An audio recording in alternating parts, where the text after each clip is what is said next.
Welcome to Sleepy Historian. If you've stumbled upon this corner of the internet in search of peace, rest, or simply something quiet to listen to while you drift away, you're in the right place. This is boring history for sleep, where ancient worlds unfold at a pace soft enough for your eyelids to grow heavy and calm enough for your thoughts to wander gently between the past and your dreams. Tonight's story is a quiet journey through one of history's most fascinating and strangely soothing topics, the rituals of the Egyptian afterlife. For the next 2 hours, we'll walk slowly through the dusty corridors of tombs, past walls covered in faded hieroglyphs, and into the serene beliefs that guided an entire civilization through life, death, and beyond. It's a story of balance, of ritual, of eternity, told softly and with care. If this kind of calm storytelling helps you rest, feel free to like the video and subscribe, but only if it truly brings you peace. And let me know in the comments where you're listening from and what time it is where you are. It's strangely comforting to know who else is out there, somewhere in the quiet dark, falling asleep to the same old stories. So, take a moment to settle in. Dim the lights. Let the hum of the outside world fade to a murmur. Feel the weight of the day lift from your shoulders. You might hear the soft rustle of linen, the faint breath of desert wind against ancient stone, the distant echo of a priest's chant as incense drifts through a temple hall. In the rhythm of these rituals, in the steady, deliberate pace of their ceremonies, there is something timeless, something both foreign and deeply familiar. The Egyptians believed death was not an ending, but a continuation. Each life was only a single chapter in a vast and ongoing journey, one that began again beyond the horizon of the setting sun. Their world was filled with careful preparation for this next existence. Rituals meant to protect, to guide, to transform.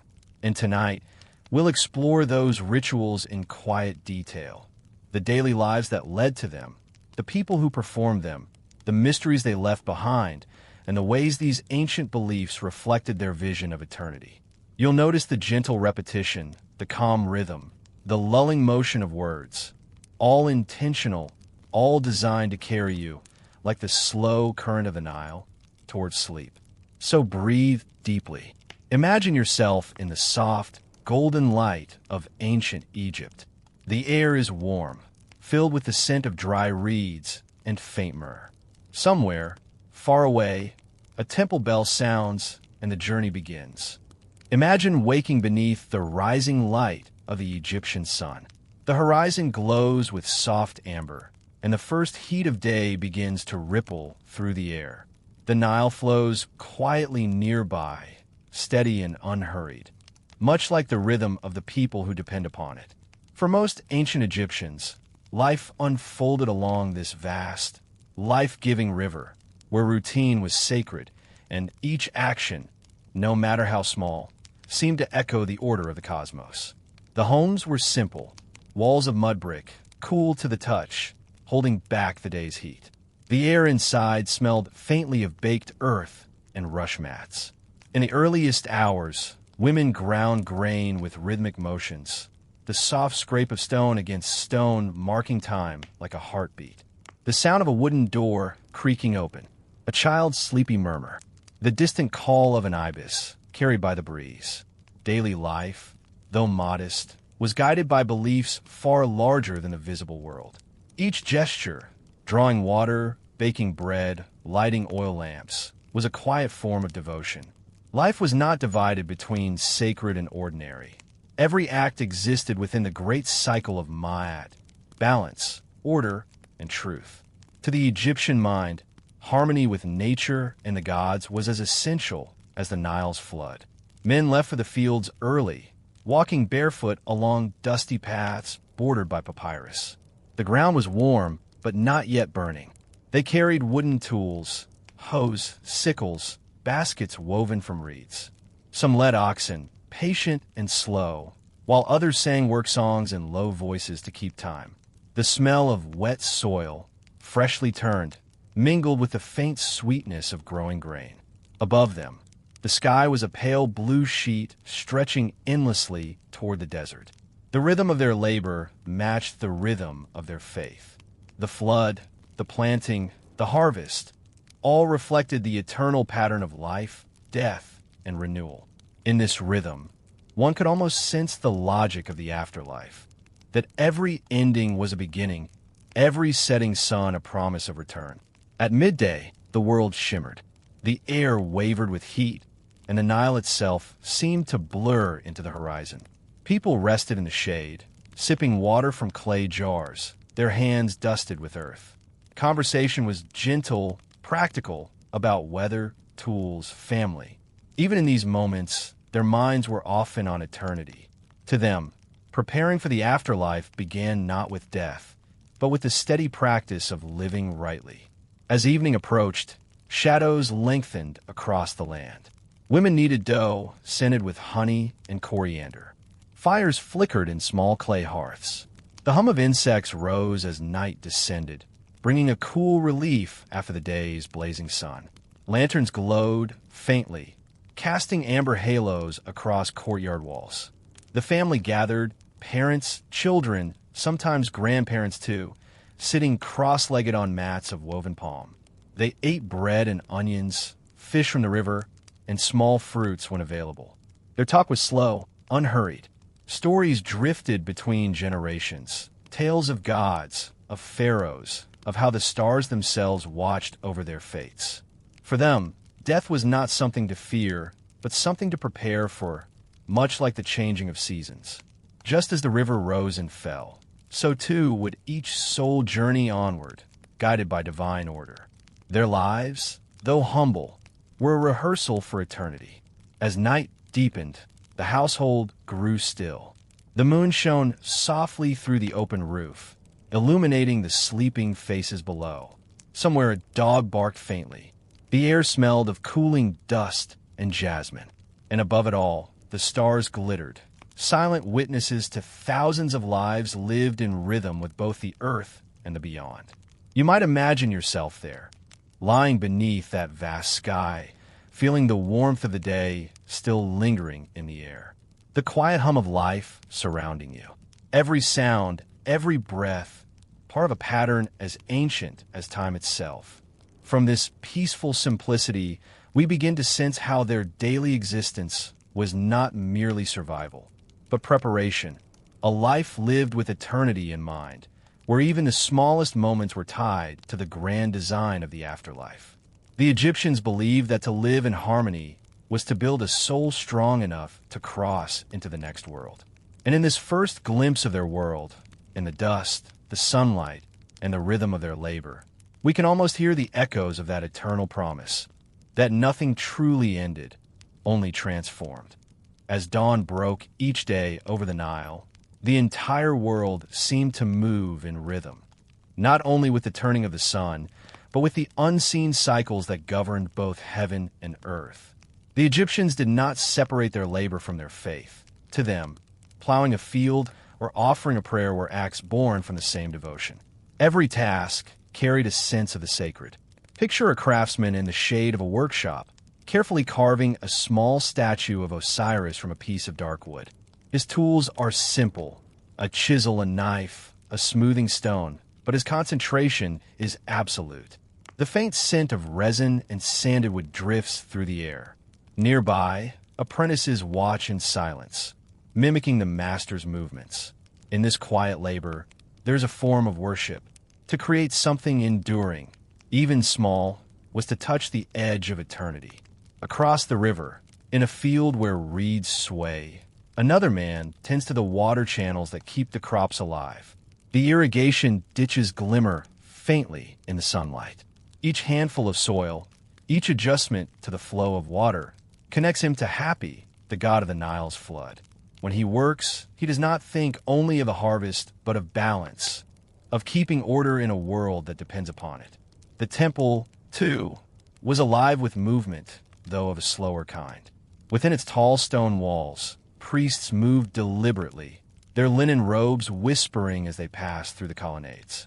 At sunrise, they performed purification rites, washing in cool water drawn from sacred wells, anointing themselves with fragrant oils.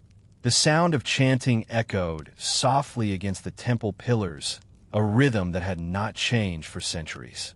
The offerings were laid carefully before the statues of gods: bread, onions, lotus flowers, small cups of beer. The air grew rich with incense. Outside, the world bustled with labor, but within, time seemed to stand still. The gods were believed to live among their people, and so these rituals were not for distant deities, but for ever-present forces. The priests acted as caretakers of that balance, performing the same acts each day, every motion precise and slow, the division between sacred and ordinary blurred. A potter shaping clay thought of Khnum, the ram-headed god who shaped life upon his wheel. A mother nursing her child whispered prayers to Hathor for protection. Even the fishermen casting nets at dawn murmured quiet words to Sobuk, lord of the crocodiles.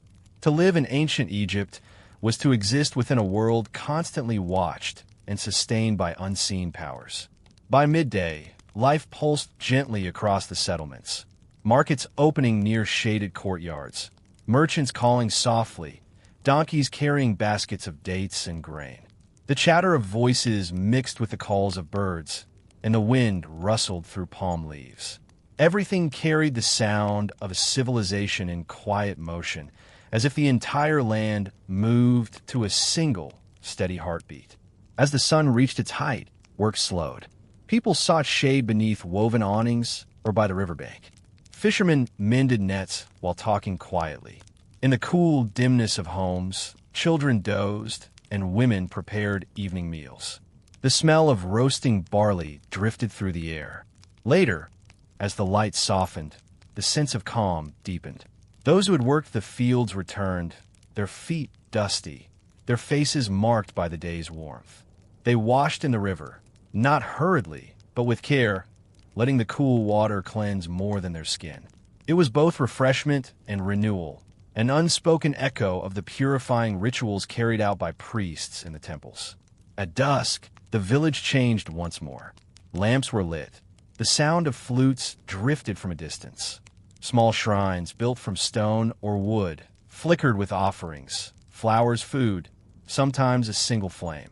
It was a world that moved in cycles of light and shadow, of labor and rest, all interwoven with prayer. And when night came, silence settled again, the kind of silence that holds presence rather than emptiness. Somewhere far away, the temple priests began their nightly hymns, voices rising slowly into the warm darkness. Stars glimmered faintly above the river. Families laid down on mats woven from palm fiber, watching the constellations known to them for generations. To the Egyptians, those constellations were not distant clusters of stars, but symbols of the gods: Osiris, Isis, Horus, eternal guardians of the souls below.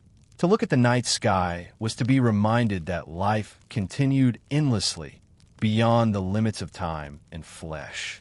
And so, each day, through labor, prayer, and rest, they rehearsed the journey of the soul: creation, endurance, renewal.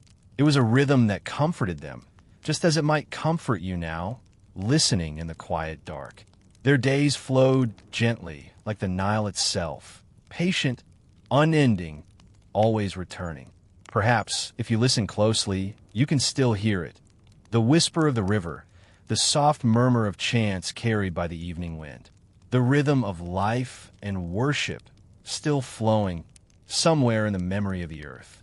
As the sun rises and falls, the Egyptians live with a quiet awareness that each moment is a step toward eternity. Their homes, their labor, their offerings, all small reflections of something larger. The concept of the projet, or house of eternity, shaped how they built their world.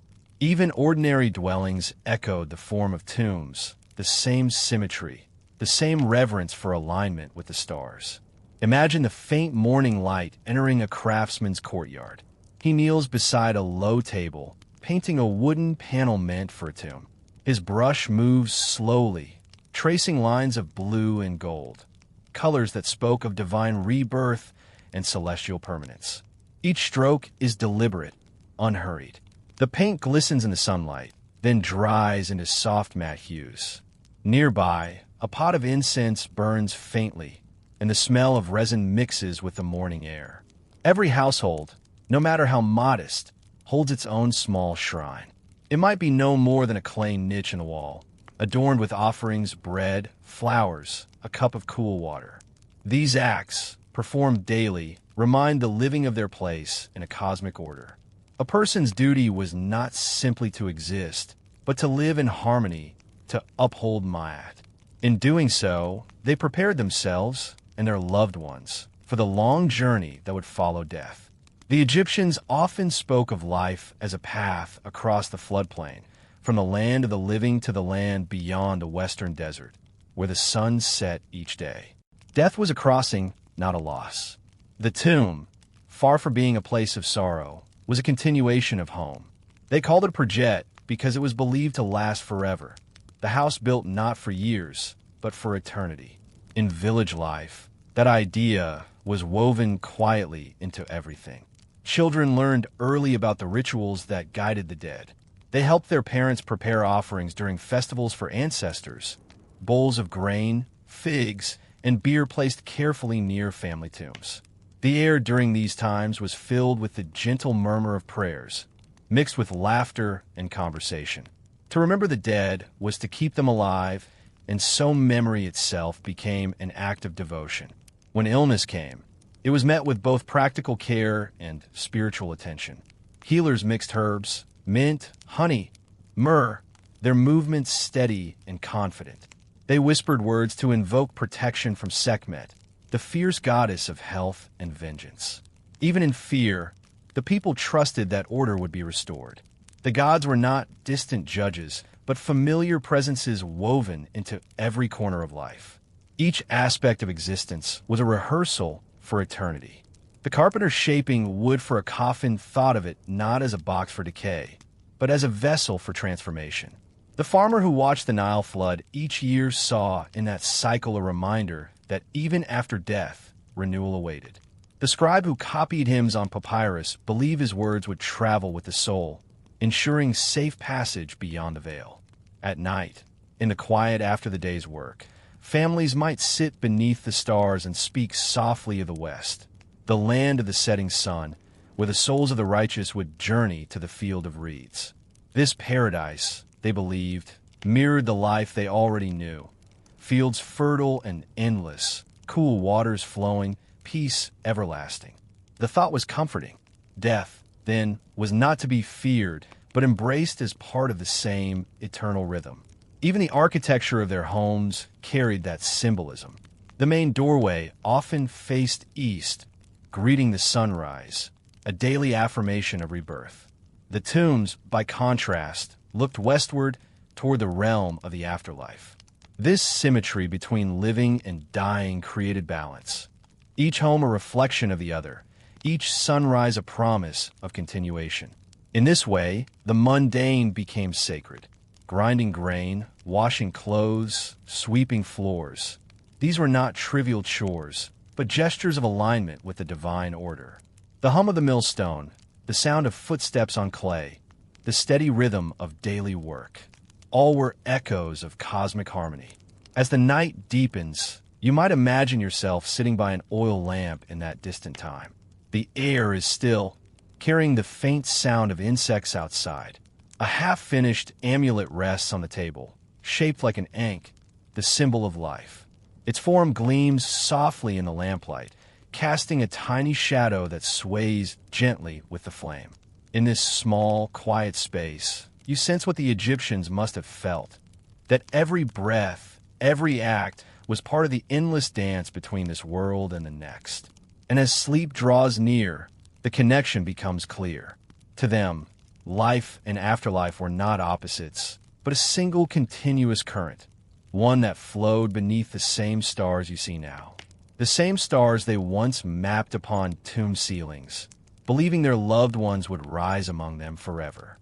Among the countless souls who once walked along the Nile, one name endures faintly through papyrus and paint. Ani, a royal scribe from the 19th dynasty, around 1250 BC, His name survives not through monuments of stone or towering temples, but through his Book of the Dead, a manuscript filled with prayers, hymns, and spells to guide the soul through the afterlife. Imagine him, long ago, seated cross-legged in a quiet chamber within Thebes. The afternoon sun filters through a narrow window, illuminating the fine papyrus spread before him. His reed pen dips into a pot of black ink made from soot and gum. The faint smell of ink and dried rushes mingles with the still air. Slowly, with calm precision, he writes.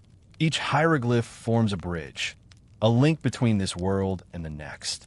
Ani was not a priest, yet his task was sacred. As a scribe, his duty was to preserve knowledge, the heartbeat of civilization. He copied hymns, temple records, and prayers that had endured for 1,000 years. To write was to create permanence, to grant life beyond death. In a culture that believed the spoken and written word held divine power, his pen carried the weight of eternity. Each morning began with ritual purity.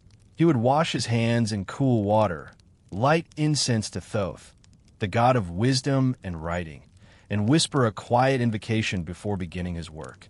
The walls around him were decorated with soft paintings, lotus blossoms, sacred eyes, symbols of balance and rebirth. In the calm repetition of his task, Ani found something eternal, the same stillness that now flows through these words. Outside his home, life in Thebes pulsed with activity. The clatter of merchants in the market, the sound of sandals on stone, the distant call of water carriers echoing through the streets. Yet within his chamber, there was only stillness. The scratching of the reed pen against papyrus, the steady rhythm of thought. Ani's greatest work, the Book of Coming Forth by Day, was a personal guide for his soul. He commissioned artisans to illustrate it, painters who used fine brushes of palm fiber to fill his text with color. Blues for the sky, gold for divinity, green for rebirth. Together, they created a journey through the unseen world. It was both a work of art and a map for eternity. Within its pages, the story unfolds. The soul leaving the body, guided by Anubis. The heart weighed against the feather of truth by Osiris. The declaration of innocence before the 42 judges. Each step, a test of purity, balance, and truth. For Ani, this was not mythology, but instruction, a manual for survival beyond death. He prepared for that journey with quiet devotion. His daily life mirrored the teachings he wrote. He treated others fairly, avoided falsehoods, offered to the gods what he could. He lived, as the Egyptians believed one must, in harmony with Ma'at.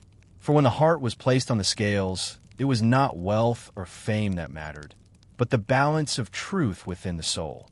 When Ani finally approached the end of his life, it is said that his scroll was placed beside him in his tomb, carefully rolled, wrapped in linen, ready to guide his spirit.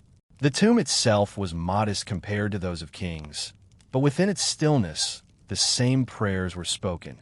May your soul travel safely through the gates of the West.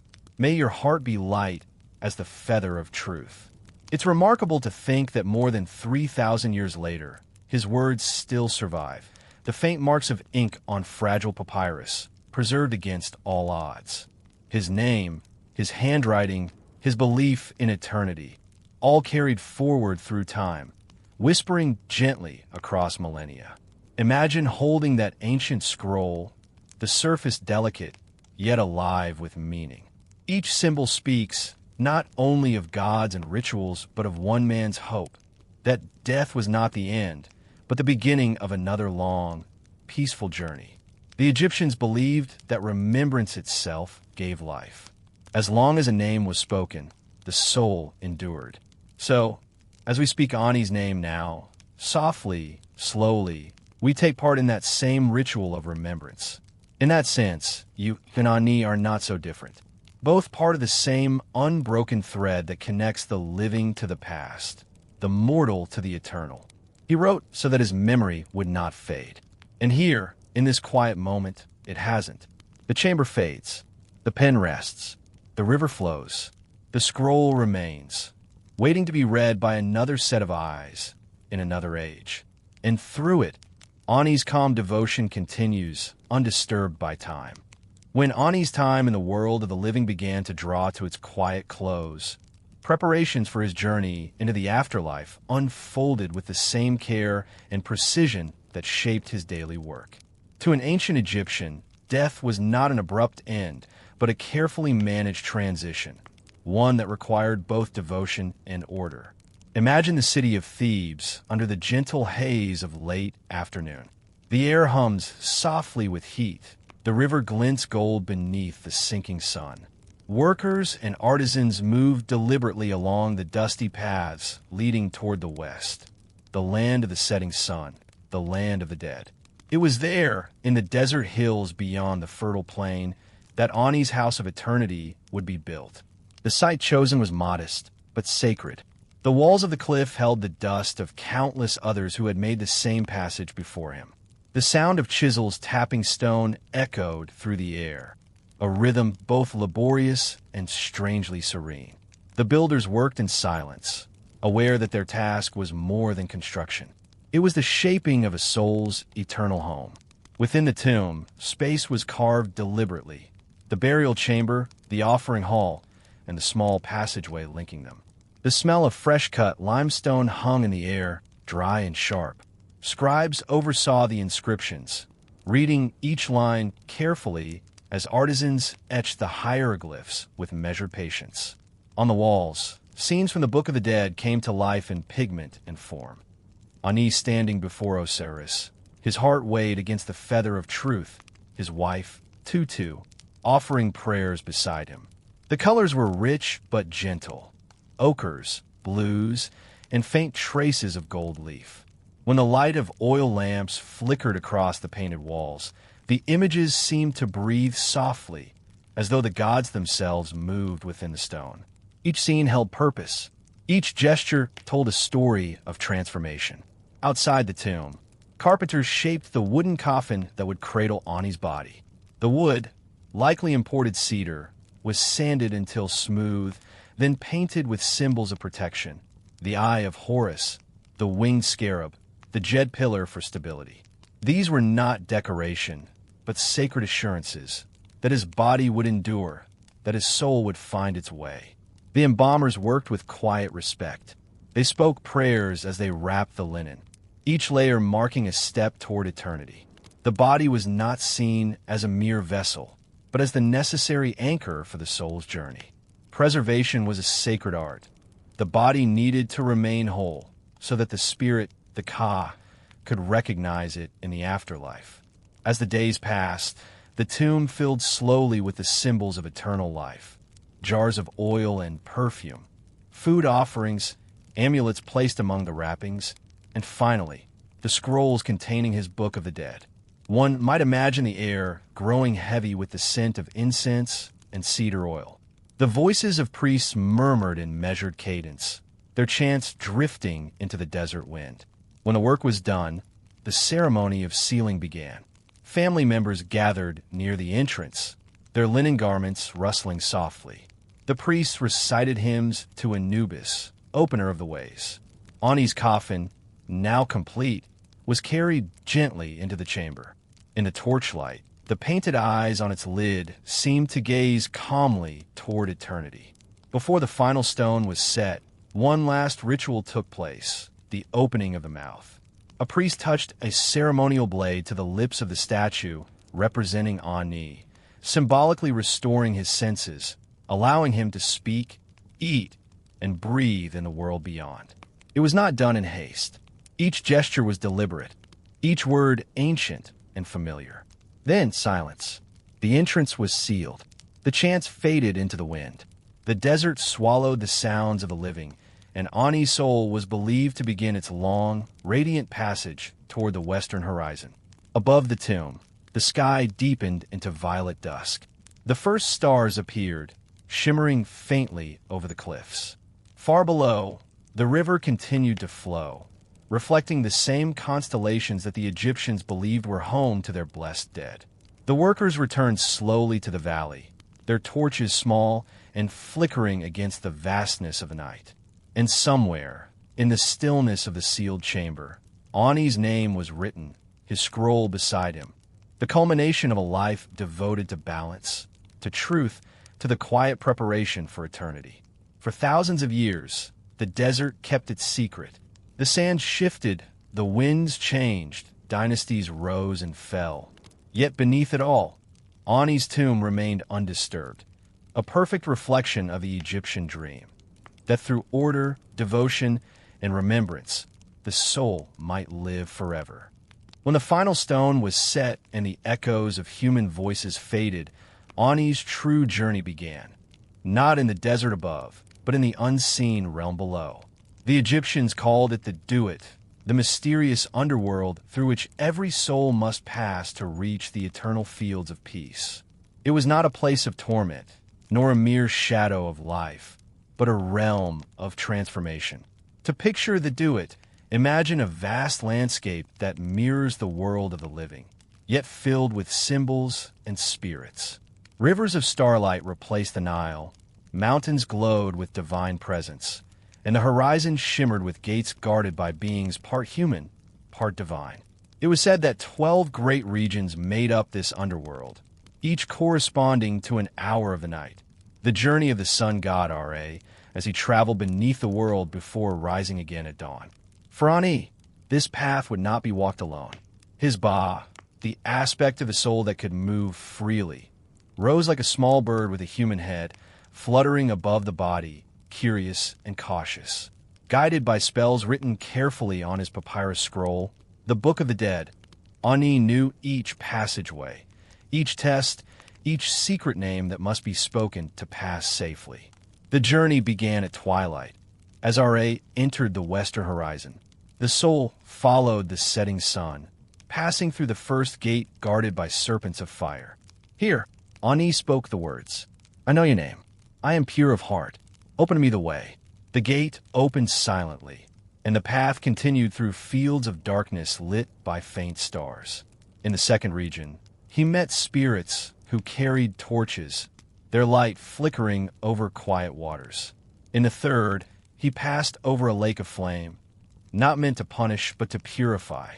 The fire glowed softly, reflecting the eternal balance between destruction and renewal. Each region had its guardians, and each demanded knowledge, not of strength, but of understanding. The Egyptians believed that the afterlife favored wisdom, truth, and remembrance over power. Those who knew the right words, who had lived with Ma'at, the principle of harmony and justice, could move freely. As the hours of night passed, Ani's journey grew deeper and more dreamlike. He met gods and spirits who asked of his deeds. Have you stolen? Have you lied? Have you caused suffering? To each question, Ani's heart, the seat of conscience, offered silent testimony. It was believed that the heart could not be deceived. It remembered every act of life. Thus, it was not enough to claim purity. One had to be pure in thought, in word, in intention. Finally came the most solemn moment, the weighing of the heart. In a great hall lit by eternal light, Ani stood before Osiris, lord of the underworld, seated upon his throne of green stone. To one side stood Thoth, the ibis-headed god of wisdom, ready to record the outcome. To the other stood Anubis, the jackal-headed guide, steady and silent. Before them rested the great scales. On one side, the heart of Ani. On the other, the feather of Ma'at, the symbol of truth. The silence in that moment was perfect, almost holy. The heart was placed carefully, and the scale trembled faintly. If the heart was heavy with wrongdoing, it would be devoured by Ammit, a fearsome creature part crocodile, part lion, part hippopotamus. But if it balanced perfectly, if Ani's life had been in harmony with the principles of Ma'at, the feather and heart would remain level, a symbol of eternal peace. Thoth recorded the result. The scale balanced. Ani had passed the test. The hall filled with quiet hymns, soft as the movement of sand. Osiris spoke, his voice imagined as calm as the flow of the Nile. Enter into the field of reeds, the land of the blessed. Your soul shall dwell there in peace for all eternity. The field of reeds, Aru, was the Egyptians' vision of paradise. It was not distant or abstract, but a reflection of the best parts of earthly life. Calm waters, fertile fields, gentle breezes, endless sunlight. The souls of the righteous farmed, rested, sang, and shared food with loved ones. There was no pain, no decay, no fear, only the balance of existence made perfect. Ani's Ka, his life force, was reunited with his Ba. Together, they became one spirit, eternal, radiant, and free. He was believed to join the gods in their celestial procession, traveling with Ra across the heavens by day and through the Duat by night. The journey was complete, but not forgotten. Every prayer uttered in the living world, every offering placed by family members, strengthened Ani's spirit, renewing his presence in both realms. To the Egyptians, remembrance was power. So long as one's name was spoken, the soul lived on. And so, beneath the timeless sands, Ani's name remained, written in red and black ink, surrounded by protective symbols, watched over by the gods of the West. To this day, those scrolls, the papyrus of Ani, are among the most beautiful and complete examples of Egyptian belief, a delicate whisper from the ancient world reminding us that death was never their enemy, but a doorway to peace. If you close your eyes now, you might picture it, a wide horizon of golden light, reeds swaying gently in eternal morning air, and Ani walking slowly along the banks of a river that glows like liquid sunlight, his heart as light as the feather that saved him. When you think of ancient Egypt, perhaps you imagine the pyramids rising against the pale sky, their smooth sides catching the early light, their shadows stretching across endless sand.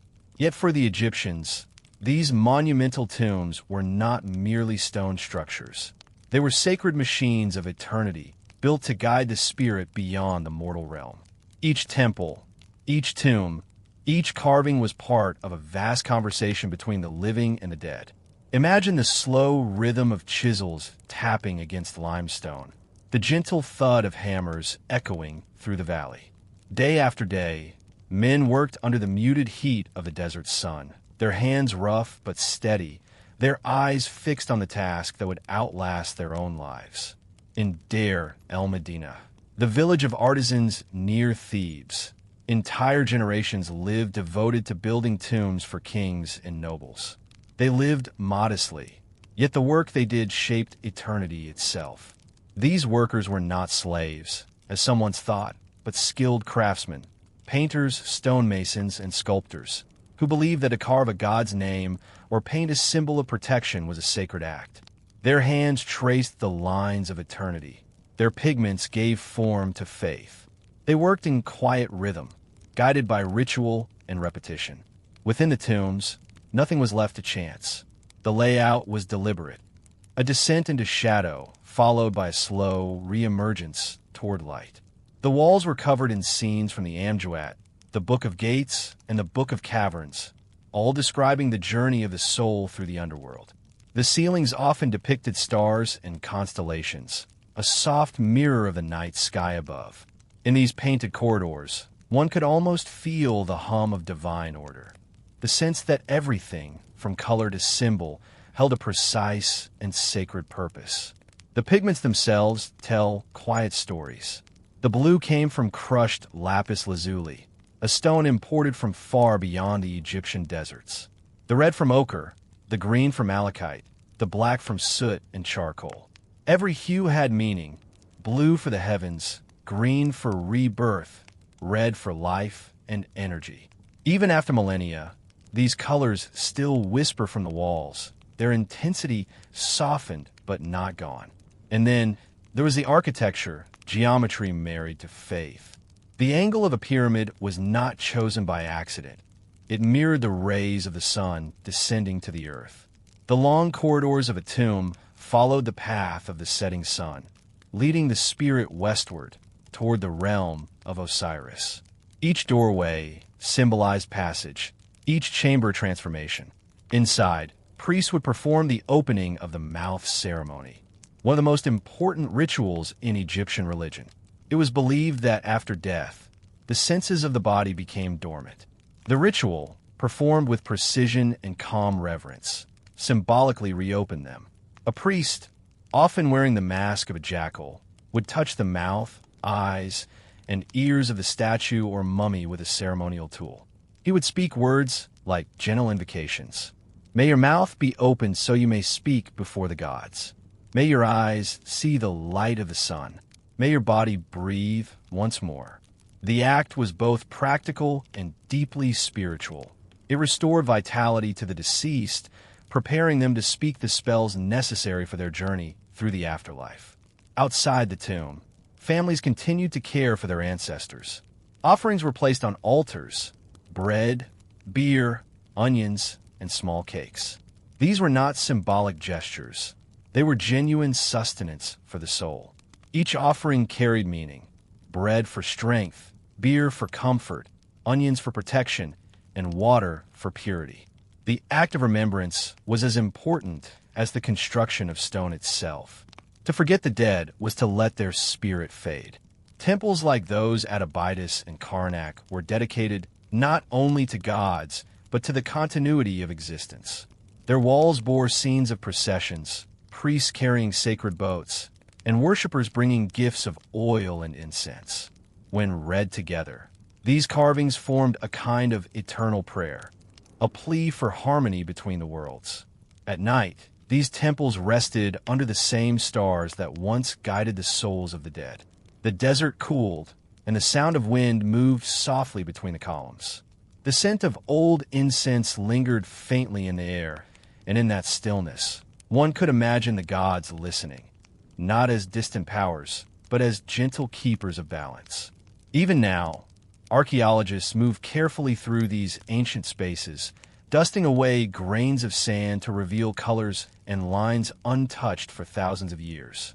Each new discovery, a painted handprint, a small amulet, a half-buried tool, reminds us that behind the grandeur were human lives, steady hands, and hearts full of quiet devotion. There is comfort in that thought, that the pursuit of eternity, for all its vastness, was built from small, patient acts, brushstrokes of color, whispers of prayer, the rhythm of tools on stone. The same rhythm, perhaps, that beats softly in your own heart as you listen now. The rhythm of lives shaped by time, belief, and hope. So, as you imagine those long corridors, those flickering lamps, and the painted ceilings glowing faintly in the dark, you might also feel the echo of something eternal. The quiet human need to be remembered, to belong to something larger than a single lifetime. And in that, perhaps, the Egyptians were not so different from us at all. Centuries passed. The temples fell silent. The sands moved slowly, grain by grain, covering the tombs and pathways where priests once walked. What had once been the center of a great civilization became a landscape of half-buried stone, scattered fragments, and whispered memory. By the time the ancient language of Egypt had faded from human understanding, even the meanings of its symbols, the eyes, the feathers, the sacred animals, had been lost. The people who later lived along the Nile could see the ruins but not read them. The pyramids loomed like mountains of mystery, vast and silent, their builders' voices long gone. For more than 1,000 years, the secrets of the afterlife lay hidden beneath the desert wind. And then, slowly, curiosity awoke once more. In the early 19th century, explorers and scholars began to arrive in Egypt, drawn by the same quiet wonder that calls you to listen now. They came from far-off lands, crossing seas and deserts, chasing the allure of the unknown. Among them was a young French scholar named Jean-François Champollion. In 1822, Champollion achieved what no one before him could. Using a single remarkable artifact, the Rosetta Stone, he unlocked the code of hieroglyphs. The stone bore the same text written in 3 scripts: Greek, Demotic, and the ancient hieroglyphic form. By comparing the languages, he began to see patterns, sounds, and meanings emerge like light through dust. For the first time in more than a millennium, the voices of ancient Egypt could be heard again. With this discovery, tomb walls spoke once more. Priests' prayers, kings' proclamations, and the instructions for navigating the afterlife all revealed themselves from silence. The Book of the Dead, once a mystery of symbols, became readable. Its soft chants and sacred words, preserved for the soul's journey, were translated, allowing modern readers to glimpse the calm order of Egyptian faith. Not long after, archaeology itself began to take form. Early expeditions were often clumsy and hurried, more treasure hunting than science.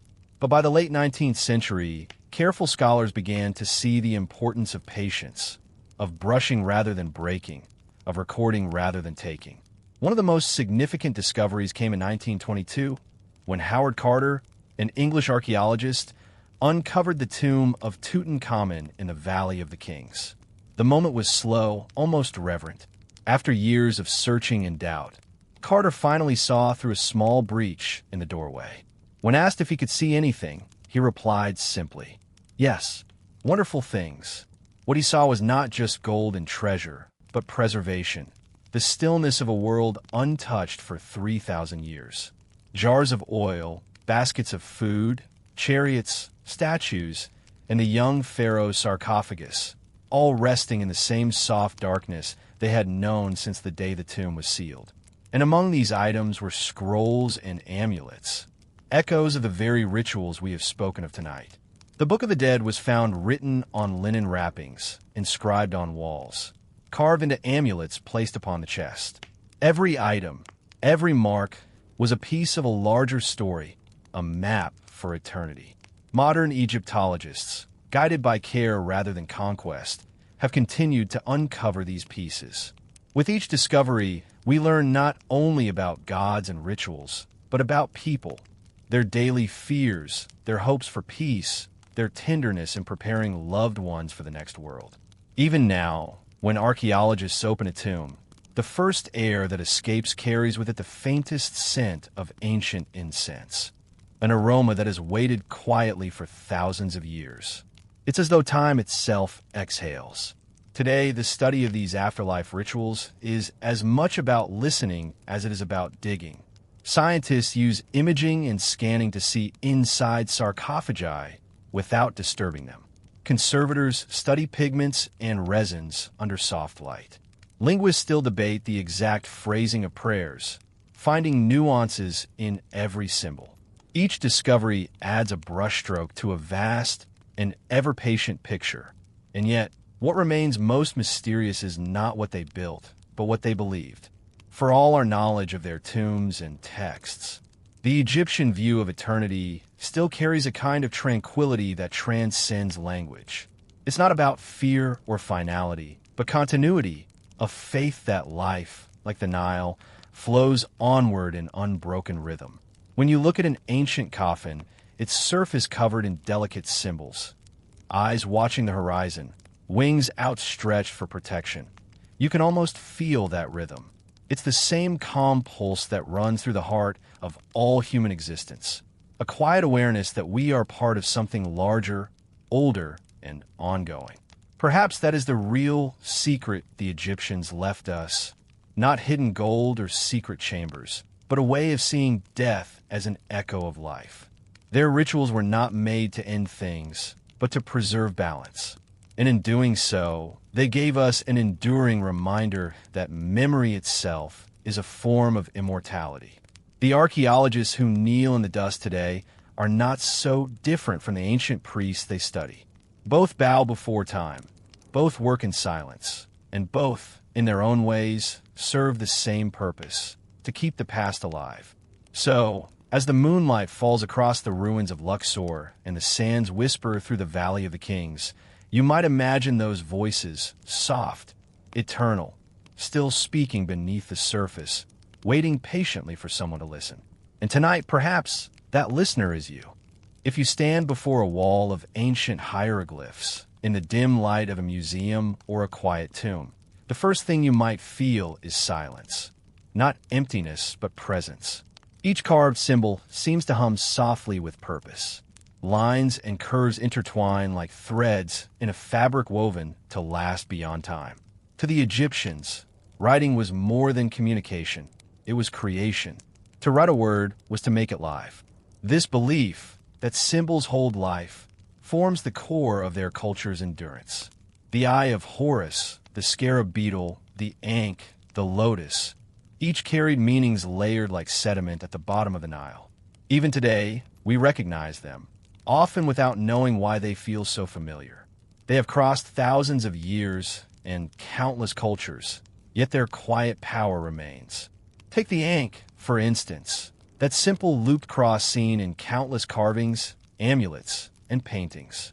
It represented life, not as a fleeting moment, but as an eternal state. Gods were often shown offering the ankh to kings, as if handing them breath itself.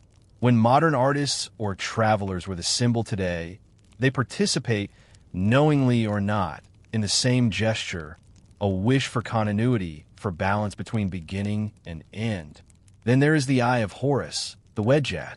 Its elegant, curved lines mirror the human eye, yet it is also the sun and the moon, protection and perception. Sailors once painted it on the bows of ships to guide them safely, just as it had once guided the soul through the Duat. The scarab, small and unassuming, rolled its sphere of earth just as the sun god Are rolled the sun across the sky each day. The Egyptians saw in its motion a reflection of the eternal cycle, birth, death, rebirth, the endless rhythm of existence. Such symbols were more than art. They were prayers in form, quiet declarations of faith in an ordered universe. And that sense of order, of Ma'at, continues to resonate. Even now, in a world that moves faster and louder, there is comfort in the idea of balance, that every action has its counterweight, every loss its renewal. When modern archaeologists and historians interpret Egyptian culture, they often speak of its obsession with death. Yet, if you listen more carefully, you hear something different, an obsession with life enduring. Their tombs were not memorials of despair, but affirmations of hope. The murals show harvests, families, music, and laughter, not the absence of life, but its continuation. In a way, ancient Egypt has never fully vanished. Its echoes are woven through modern imagination. We see in architecture, in literature, in the very words we use. When we speak of pyramids of power, or mummies, or pharaohs, we summon fragments of that ancient world. In films, in art, even in quiet museum halls, the fascination persists, a soft hum that connects us to something vast and enduring. There's also a gentle irony in this. The people who built to be remembered have achieved precisely what they sought. The names of kings and queens, Ramses, Nefertari, Hatshepsut, are still spoken aloud thousands of years later. In the Egyptian understanding, that alone is a form of immortality. The moment you speak a name, you call it back from silence. Walk through the Temple of Karnak at dusk, and you might see how time folds in on itself. The columns rise like trees of stone, each one carved with prayers to the gods. The setting sun filters through the dust-filled air, painting the walls with gold. A bird lands quietly on a lintel, the same species that may have nested there 3 millennia ago. The difference between then and now seems to thin, until all that remains is the slow breathing of the place itself. And it's not only in Egypt that these echoes remain. In cathedrals and mosques, in art and ritual around the world, the same instinct appears, to build for eternity, to link the human and the divine through structure, symbol, and sound. The ancient Egyptians may have shaped their vision of the afterlife differently, but the desire that guided them, the yearning to endure, to find meaning in the cycles of time, is universal. Even the way we remember them reflects their own beliefs. The act of studying, of preserving their artifacts, mirrors their own rituals of remembrance. Every artifact dusted, every name translated, every story retold is another offering, another act of keeping the past alive. Perhaps that is why their civilization feels strangely peaceful, even across thousands of years. Their cities may be ruins, but their ideas are intact. Their rituals may have ended, but the rhythm continues, in language, in art, in the quiet curiosity that leads us to ask what came before. So, as you listen, Picture the slow glow of torchlight across carved symbols, the curve of an ankh, the wing of a scarab, the calm gaze of Horus Eye. Each one speaks softly, saying the same thing, that existence, in all its fragile beauty, seeks harmony with eternity. And maybe that's what you're feeling now, that deep, steady calm that comes from knowing the ancient and the modern are not separate worlds, but parts of the same long story. The Egyptians understood that well, that every life, every thought, every small act of kindness ripples onward, echoing quietly, like the soft lap of the Nile against its shore. When most people imagine ancient Egypt, they see golden masks, vast tombs, and statues of kings whose names still glitter in our minds. Yet beyond those marble faces were millions of quiet lives. Farmers, artisans, mothers, scribes, the real heartbeat of the Nile. The grandeur of the pharaohs rested on the steady rhythm of their labor, their prayers, and their simple hopes. At dawn, the world along the river would stir to life. Mist rose over the water like breath, and from the distance came the faint call of boatmen. In the villages, smoke curled from clay ovens as families baked flat loaves of bread. Men led oxen to the fields, and women spun flax beside their homes, their hands moving in gestures that had not changed for generations. To live by the Nile was to live by its moods. When it flooded, it was both a blessing and a warning, bringing silt and renewal, but also destruction if not respected. The river dictated everything: the calendar, the harvest, the festivals, even the architecture. Houses were built with thick mud brick walls to guard against heat, and their rooftops often served as sleeping places during the cooler nights. For the common people, life was simple but ordered. They worked hard, yet their world was not without joy. Music, laughter, and storytelling were woven into their evenings. Children played in the dust, priests recited hymns, and travelers brought stories of distant towns. In every small act, lighting an oil lamp, preparing a meal, or painting a doorway, there was a quiet devotion to life itself. In contrast, the nobles and priests lived in a world of refinement and ritual. Their homes were adorned with painted walls and carved furniture, their gardens shaded by date palms and perfumed by lotus ponds. Meals were elaborate: roasted meats, fruits, wine, and honey cakes, a far cry from the simple bread and onions of the field workers. Yet, for all their luxury, their lives too were bound by duty. The elites served the divine order, maintaining the balance between gods and people. The pharaoh, at the very top, was not merely a ruler, but a bridge, a living embodiment of Ma'at, the cosmic harmony. Every decision, every ceremony, every gesture carried weight. To rule Egypt was not only to command armies, but to maintain the rhythm of the universe itself. Beneath him, scribes and officials kept the machinery of the kingdom running, counting grain, recording taxes, measuring the flow of the Nile. Their writing preserved the very pulse of civilization. But despite the distance between palace and village, the ancient Egyptians saw themselves as part of one great order. The farmer who sowed seeds and the artisan who carved a statue both played a sacred role. Work was not seen as mere labor. It was an offering. The idea that all things had purpose, that every craft echoed divine creation, gave their daily life a quiet dignity. Consider the artisans of Deir el-Medina, the small community that built the royal tombs in the Valley of the Kings. Their names survive in graffiti and letters, their humor and frustrations preserved in ink. They joked, argued, and even went on strike when their rations ran short. Perhaps the world's first recorded labor protest. Yet their devotion to perfection never wavered. In the dim light of their workshops, they painted the walls of eternity, each stroke intended to please gods and kings alike. For women, life offered both challenges and respect. They could own property, manage businesses, and even serve as priestesses. Love poems found in old papyri speak of tenderness and longing, revealing that affection was not confined to myth, but lived in real hearts. Mothers taught their children not only how to work, but how to live in balance, to honor the gods, the family, and the land. Still, Egypt was not a world of equality. The divisions of wealth and status were visible, carved into the very stones of their monuments. Yet, unlike later empires, there was a sense of mutual dependence, a recognition that the gods favored balance, not excess. When the pharaoh built temples, he did so not only to glorify himself, but to sustain the spiritual and economic fabric of his people. In festivals, these divisions softened.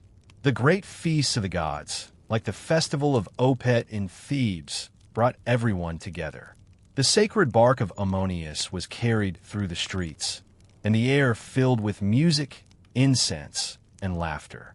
Commoners danced, nobles offered gifts, priests sang hymns, all bound by the same rhythm of devotion. In those moments, the boundaries between rich and poor dissolved into shared celebration. And when death came, the divide between classes was bridged by belief. Every soul, whether wrapped in linen and gold or laid in a simple pit, faced the same judgment. In the hall of two truths, all hearts were weighed equally. It was not wealth, but purity of heart that opened the gates of eternity.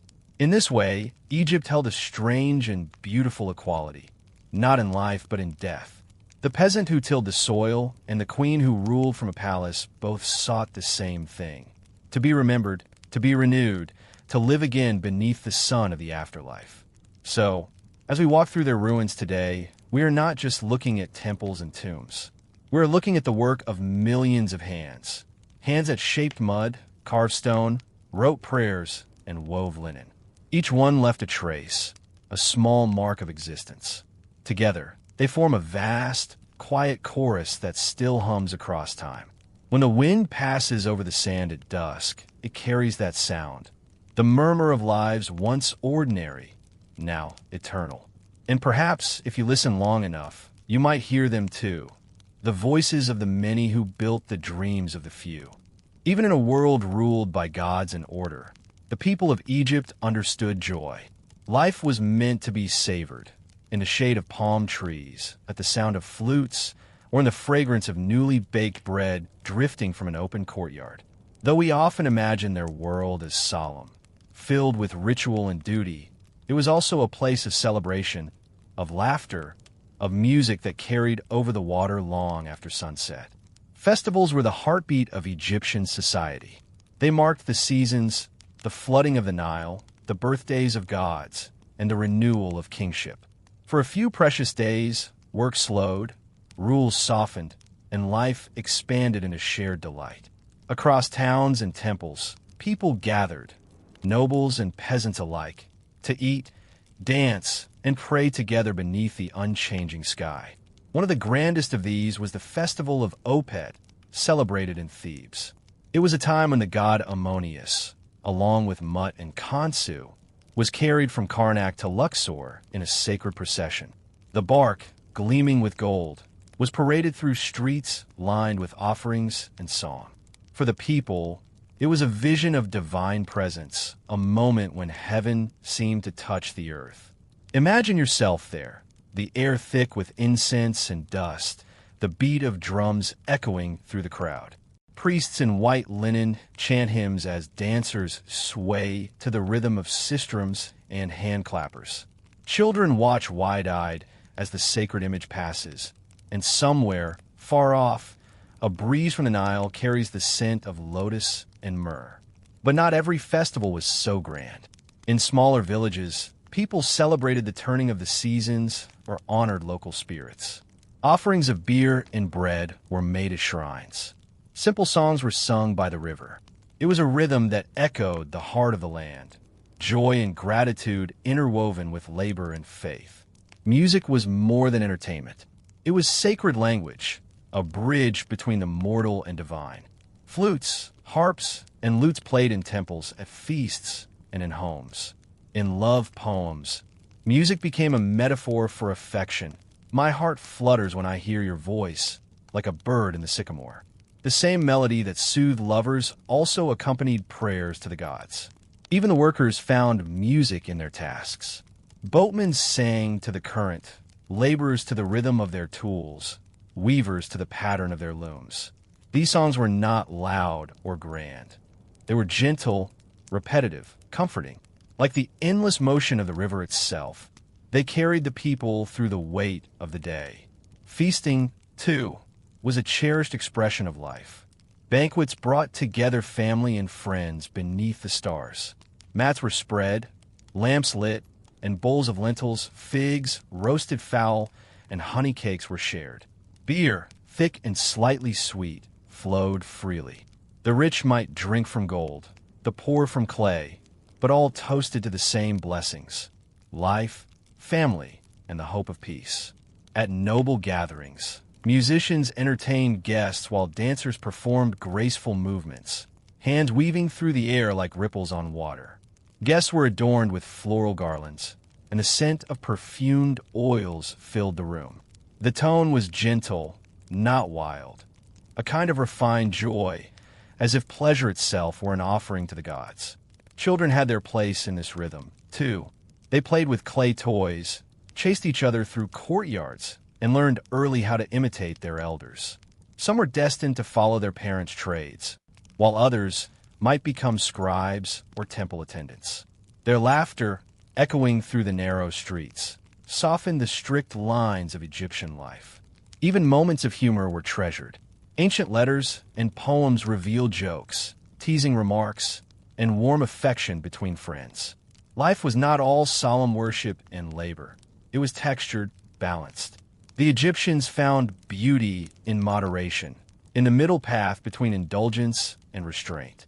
To live according to Ma'at meant not only moral order, but emotional harmony. During the long evenings, as lamps flickered and the cool desert air settled, families told stories.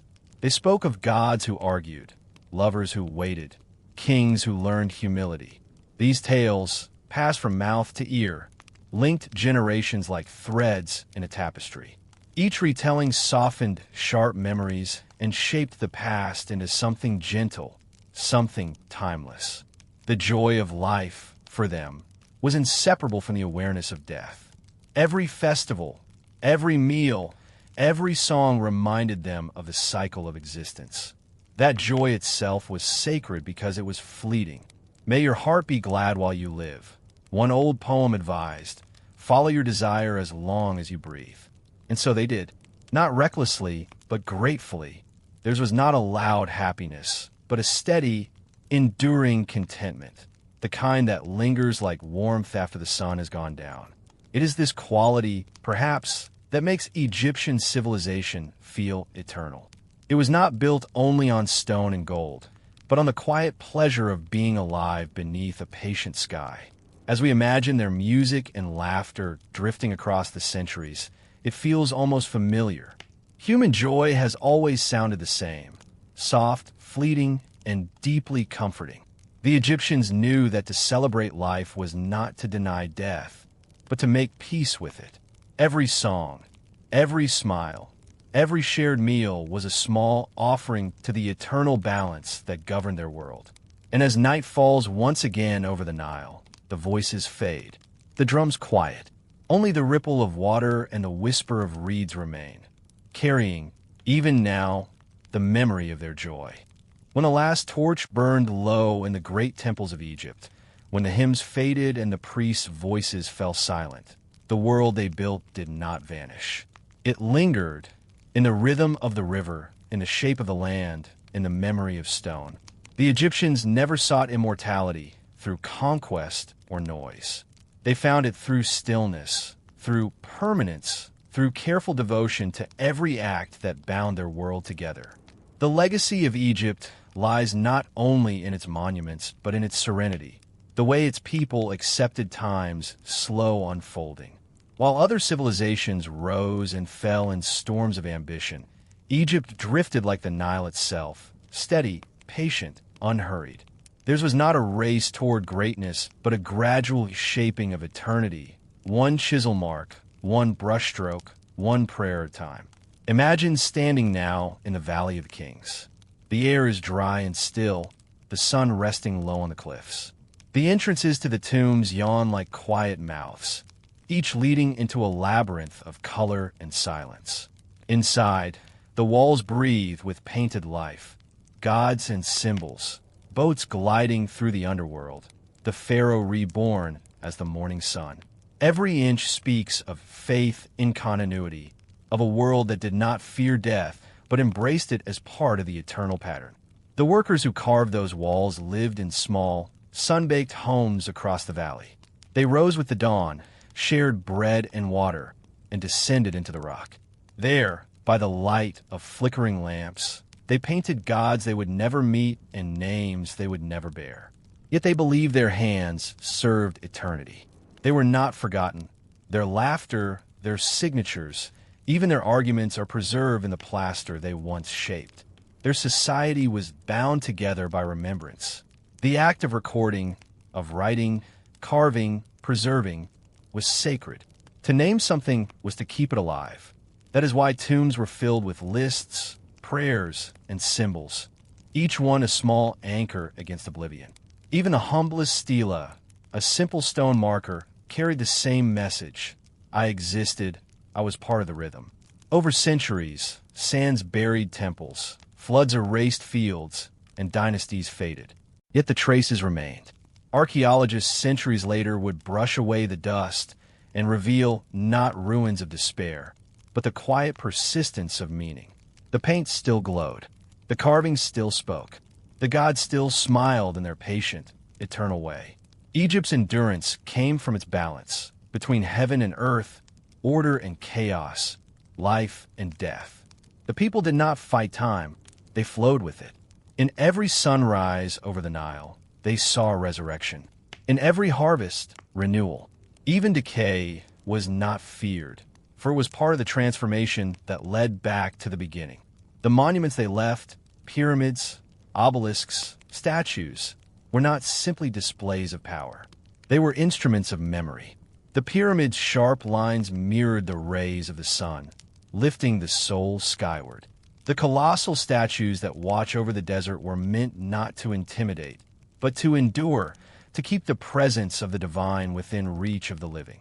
Among the sands, even the smallest artifacts whisper of life. A broken comb, a child's toy, a letter written in careful ink. Together, they tell a story not of kings and wars, but of ordinary people, those who built eternity grain by grain. In them, we glimpse something profoundly human, the quiet wish to be remembered kindly, to belong to something larger than the self. Even as later empires arrived, Persians, Greeks, Romans, Egypt's identity persisted beneath the new layers. Temples became churches, hieroglyphs turned to mystery, but the old spirit endured. The slow rhythm of the Nile still dictated life. The festivals adapted, the gods took new names, yet the underlying calm of the land remained unchanged. It was as though the ancient heartbeat of Egypt continued, deep beneath the surface, soft but steady. Standing today before the statues at Luxor or the broken columns of Karnak, one feels a strange quiet, not emptiness but presence.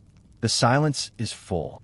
It carries the hum of centuries, the echo of countless footsteps, the sigh of wind through stone. It is a silence that invites reflection, as if time itself has slowed to a breath. And perhaps that is the truest legacy of Egypt. Not its grandeur, but its calm endurance. While kingdoms elsewhere shouted their triumphs and faded, Egypt whispered and was remembered. Its people built with patience, prayed with rhythm, and lived with balance. In their stillness, they achieved what others sought through power, eternity. When night falls over the desert, the stars emerge, the same stars they watched thousands of years ago. Their names may be forgotten, their cities gone, but their understanding of life endures, that to live well, to live in harmony, is to live forever in some small way. If you listen in that quiet expanse of sand and stone, you might almost hear it, the breath of the past moving softly through the air, a reminder that even in silence, history continues to speak. And as you drift toward sleep, let that calm persistence surround you, the steady, eternal rhythm of a people who once dreamed of forever, and somehow, in their own quiet way, found it. And so, our quiet journey through the strange and beautiful rituals of the Egyptian afterlife comes to an end. Across the soft sweep of time, we have walked among temples and tombs, through the homes of the living and the halls of the dead, guided always by the calm rhythm of belief that shaped an entire civilization. The ancient Egyptians sought peace not through conquest or wealth, but through balance, through Ma'at, the quiet harmony between order and chaos, light and shadow, life and death. They did not fear eternity. They prepared for it gently, as one might prepare for sleep. Each prayer, each symbol, each offering was part of a pattern meant to endure long after their voices had faded into the desert air. As you rest now, imagine that same air moving softly over the sands. The stars above the Nile shimmer like they did thousands of years ago, their reflections trembling in the slow current below. Somewhere in the darkness, a temple bell sounds, faint and distant. It marks not an ending, but a continuation, just as the Egyptians believed. The people you've met tonight, the farmers, the artisans, the priests and queens, all live in that delicate space between the ordinary and the eternal. Their laughter, their labor, their rituals, all carried the same wish: to be remembered kindly, to find peace beneath the sun, to join the everlasting cycle of life renewed. History, in the end, is not only a record of what was done, but of how it was felt, the small moments of stillness that survive within the noise. The Egyptians left us not just monuments, but a message that even in the vastness of time, gentleness has power. Patience, care, and quiet faith can outlast empires. So, as your mind drifts toward rest, let that sense of timeless calm surround you. Picture the slow curve of the river, the whisper of reeds, the steady rhythm of distant drums fading into the night. The same peace that once filled their temples now fills the quiet of your room. If this story helped you unwind, if it brought even a moment of peace, feel free to like the video and subscribe, but only if it truly helps you rest. And let me know in the comments where you're listening from and what time it is where you are. It's strangely comforting to think of so many of us scattered across the world, sharing this same stillness. From the heart of the ancient desert to the hush of your room tonight, thank you for joining me. Until next time, may your dreams be calm, your thoughts light, and your sleep deep and undisturbed. Good night from the Sleepy Historian.